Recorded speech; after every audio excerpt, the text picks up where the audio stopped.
संयुक्त का मतलब जिनमें 2 का या 3 का मेल, एक से ज्यादा वर्ण जहां मिले होते हैं वो संयुक्त होंगे। तो 2 या 2 से अधिक व्यंजनों का मेल क्या कहलाता है? संयुक्त व्यंजन। 2 या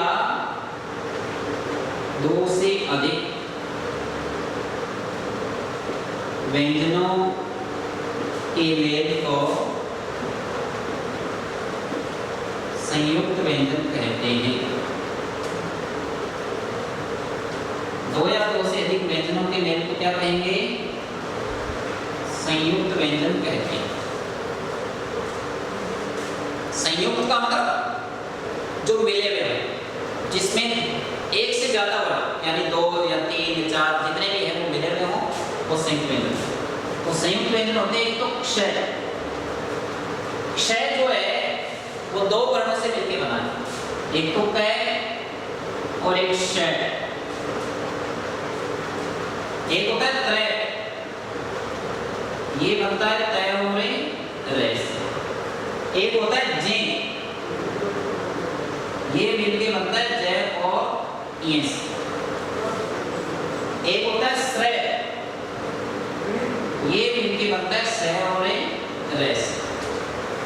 ये प्रश्न कंपटीशन के एग्जाम में बहुत बार पूछे गए हैं और अक्सर बड़े बड़े एग्जाम्स जो होते हैं उनमें ये प्रश्न पूछे जाते हैं कि क्षय का सही विश्लेषण क्या है, जे का सही विश्लेषण क्या है।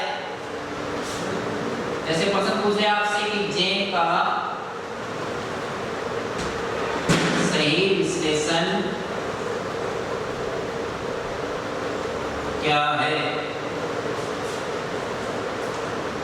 उत्तर में आ गया जे प्लस ए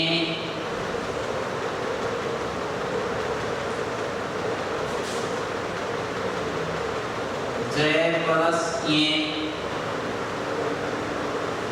गय प्लस ये गय प्लस ये। तो आपका सही उत्तर कौन सा होगा? गय। कौन सा सही होगा? अक्सर हम इसको के पढ़ते हैं, तो अगर हमारा पढ़ा हुआ नहीं है तो मार्क खा जाते हैं कि गय और ये से मिलके बना है, लेकिन ये गय और ये से मिलके नहीं बना है, ये जय और ये से मिलके बना है। इसलिए हमारा उत्तर सही क्या होगा? गय। ठीक है। इसी तरह से त्रय तय और रे से मिलके बनता है, क्षय तय और सह से मिलके बनता है, और श्रेय सह और रे से मिलके बनता है। समझ गए? इन वर्णों के अलावा, संयुक्त वर्णों के अलावा, संयुक्त व्यंजनों के अलावा 2 वर्ण और पढ़ने में आते हैं अक्सर। एक तो अड़े आता है और एक आता है ढे। कै वर्ग का जब 5वां वर्ण पढ़ते हैं तो अक्सर हम गलती करते हैं। कै वर्ग का 5वां वर्ण जो है उसको हम अड़े पढ़ते हैं, कै खे गे ढे अड़े, लेकिन वो अड़े नहीं है। क्या नहीं है? अड़े। गे खे गे गे वो एक्चुअल में ग होता है, उसको क्या पढ़ना है? ग। क्योंकि हर वर्ग का 5वां वर्ण जो है उनका उच्चारण नाक से होता है। कहां से होता है? नाक से। इन्हें नासिक के व्यंजन कहा जाता है। तो ग का उच्चारण भी नाक से होगा। इसको पढ़ेंगे ग। जैसे गंगा शब्द है, गंगा शब्द ऐसे भी लिखा जाता है, ऐसे भी लिखा जाता है गंगा। इसमें ग का प्रयोग हुआ है। जब हम गंगा का उच्चारण करेंगे तो ये कैवर्ग का 5वां वर्ण इसमें आएगा साथ, और इसको कहां से पढ़ा जाएगा? नाक से, यानी मध्यनासिका से। तो ये अड़े है, ये अलग वर्ण है अड़े। और एक कैवर्ग का 4था वर्ण आता है ते है डे डे अने। ये डे है, क्या है? डे। और ये है ढे। इस वर्ण को उच्चारण जब हम करेंगे, जब हम ढे का तो जीभ को पलट करके फिर छोड़ते हैं जोर से, झटके के साथ छोड़ते हैं। ध, अड़े और ढ दोनों के उच्चारण में, इनके उच्चारण में जीभ को झटके के साथ छोड़ा जाता है, इसलिए इनको उत्सिप्त व्यंजन कहा जाता है। कौन से व्यंजन? उत्सिप्त व्यंजन। उत्सिप्त या इनका दूसरा नाम है ताड़न जात।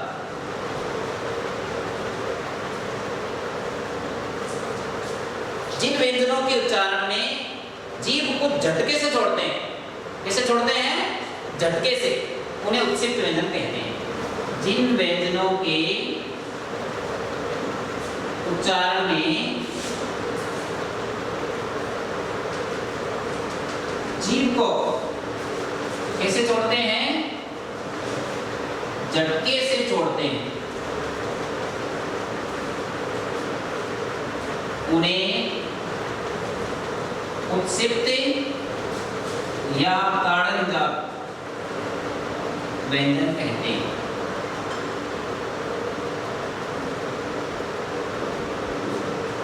और उत्सिप्त और ताड़नजात यही है वो दो व्यंजन, अड़े और ध।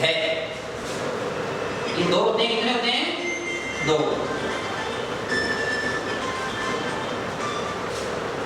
अड़े और ध। तो आज के बाद गलती नहीं करें, ये जो है ये अड़े नहीं, केवल का पांचवा मन अड़े नहीं होता, इसका उच्चारण करना है अपने को ंग। क्या करना है? ंग। और टेवरन का जो चौथा वर्ण है उसको पढ़ेंगे अपन ढ। क्या पढ़ना है? ढ। और ये है ढ, जोर से जीभ को पलट के छोड़ना है। इसके उच्चारण में अड़े और ढ के उच्चारण में ढ। ठीक है? इनके अलावा 5 या 6, 5 तो व्यंजन और 1 स्वर और यूज होता है हिंदी के अंदर। एक तो स्वर यूज होता है जिसको हम विदेशी स्वर भी कहते हैं, आगत स्वर भी कहते हैं, और 5 आगत या विदेशी व्यंजन यूज होते हैं हिंदी के अंदर। तो वो कौन कौन से हैं वो पढ़ेंगे हम।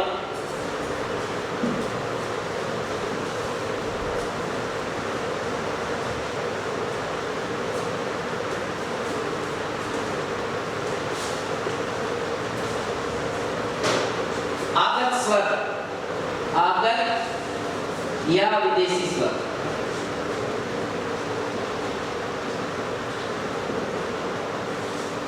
आगत का मतलब आया हुआ, नाम से पता चल रहा है विदेशी, यानी जो स्वर किसी विदेशी भाषा से हिंदी में शामिल कर लिया गया है उसे विदेशी स्वर कहा जाता है।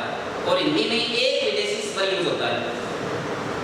आप जानते हो कि हिंदी जो है वो सर्व शब्दग्राही भाषा है। सर्व शब्दग्राही यानी सभी शब्दों को ग्रहण करने वाली। हिंदी भाषा ने वर्णों के, शब्दों के ग्रहण करने में कभी छूट नहीं की। जिस भी भाषा का कोई शब्द हिंदी में आया उसको शामिल कर लिया। ऐसे ही ये 5-6 वर्ण हैं, 1 स्वर और 5 व्यंजन, जिन्हें हिंदी ने अपना लिया है। एक तो है विदेशी स्वर, जो स्वर विदेशी भाषा से हिंदी में शामिल किया गया है। विदेशी भाषा से हिंदी में शामिल किया गया है उसे विदेशी या आगत स्वर कहते हैं। विदेशी या आगत स्वर कहते हैं। और ये क्या है? ओ। विदेशी स्वर कौन सा है? ओ।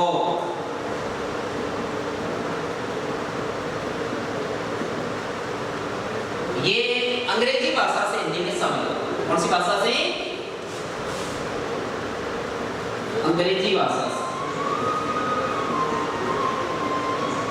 अंग्रेजी भाषा से हिंदी में शामिल किया गया है।